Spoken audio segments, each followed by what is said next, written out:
Ako si John, 13 years kidney transplant. Ngayong araw, samahan niyo ako sa panibagong video. Habang nagluluto ako, ikikwento ko sa inyo kung magkano ba talaga nagastos ko sa kidney transplant. Marami kasi nagtatanong sa akin. Actually, nagdadalawang isip pa ako, sasabihin ko sa inyo kung magkano yung nagastos ko. Kasi yung transplant ako 2011. So 2023 na, kaya iba na yung presyo ngayon tsaka yung dati. Kaya yung sasabihin ko sa inyo kung magkano ba talaga yung nagastos ko. Tapos after neto, gagawa ko ng separate video kung magkano yung gagastusin pa nagpa-kidney transplant ngayong taon. Pero bago ang lahat, ito pala ang lulutuin ko ngayon. Magluluto ako ng sinigang sa miso. Pero this time ang gagamitin ko yung scrap ng pink salmon. Ito yung mga tinik-tinik lang pero may laman pa yan. Masarap yan kapag ihahalo nyo sa sabaw. Kaya habang nag-explain ako sa inyo, panoorin itong ginagawa ko. Sa mga hindi po nakakaalam, na-transplant ako July 28, 2011. Kung iisipin nyo, ngayon 2023, 12 years lang akong kidney transplant. Pero palagi kong sinasabi sa video, 13 years kidney transplant. Nag-a-advance ako ng isang taon. Wala naman siguro masama kung gagawin kong mag-advance. Kasi para sa akin, palagi kong kiniklaim na palagi akong binibigyan ng +1 ni Lord. And uulitin ko, ang donor ko po, kuya ko. Tapos nagpa-kidney transplant kami sa NKTI Hospital sa Quezon City. Then nagdialysis ako ng 6 months sa PGH. Habang nagda-dialysis po ako, nagwo-work up din kami sa NKTI. Ang dialysis ko po 3 times a week. Tapos linggo-linggo nasa NKTI kami palagi para magpa-check up. Sinasabay na rin kasi namin mag-submit ng mga requirements sa NKTI. Kung ano-ano yung mga requirements, gagawa ko na ng separate video para at least ngayong video nito nakapokus tayo kung magkano talaga yung nagastos ko. Noong 2011, wala pa pong C-package. Kaya hindi kami nakaabot doon. Ang unang-unang sinabi sa amin, mag-ready kami ng show money, 250,000. Ang ibig sabihin, dapat sa bangko may laman yung pera mo ng 250,000. Baka may magtatanong dyan, para saan yung 250,000? Yung pera na yon gagamitin mo para sa workup mo. Gagamitin ng recipient tsaka ng donor mo. Huwag kayong mag-alala, hindi kukunin ng social service yan. Dapat nga maging thankful pa tayo sa kanila kasi may concern sila sa atin. Ginagawa lang nila yon para tuloy-tuloy yung workup natin. Para wala maging rason na wala kayong pera para mapakidney transplant. Yung tipong nasa kalagitnaan kayo, bilang sasabihin nyo sa social service, wala kayong pera. Kaya yun ang purpose, kaya may show money pinapakita sa kanila para tuloy-tuloy yung work up at walang maging delay. Pero hindi naman naubos yung pera. Kasi pag magpapalaboratory ka, lagi may discount. Naalala ko, 80% pa yung discount namin doon. Kung gagamit ka naman ng guarantee letter, syempre wala kang babayarang pera. Sa check-up naman, yung time namin, may bayad pa talaga. Pero 75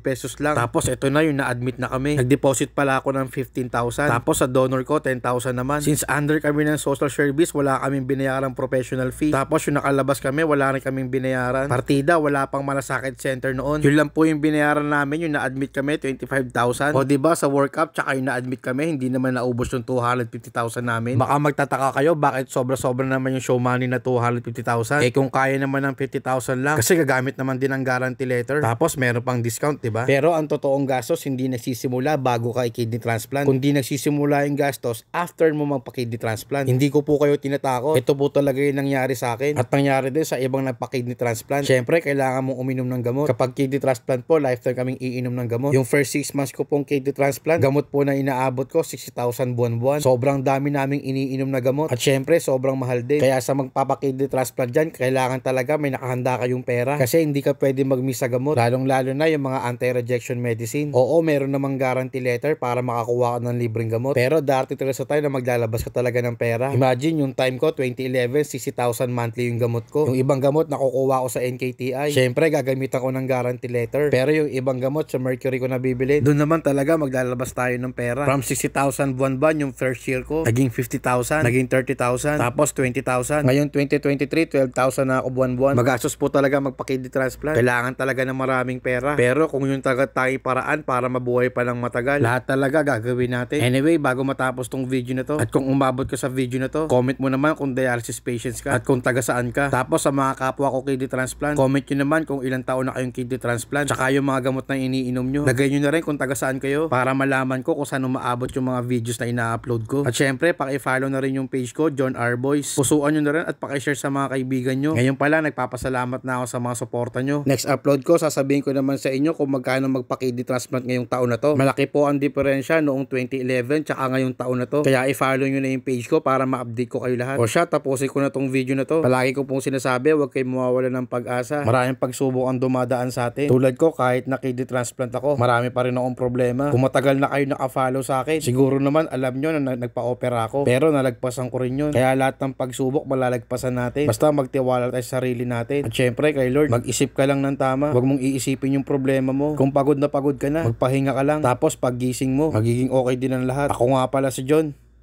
Isa po akong kidney transplant at ito ang buhay ko. Oh, paano ba yan? Hanggang dito na lang. Hanggang sa muli. Paalam.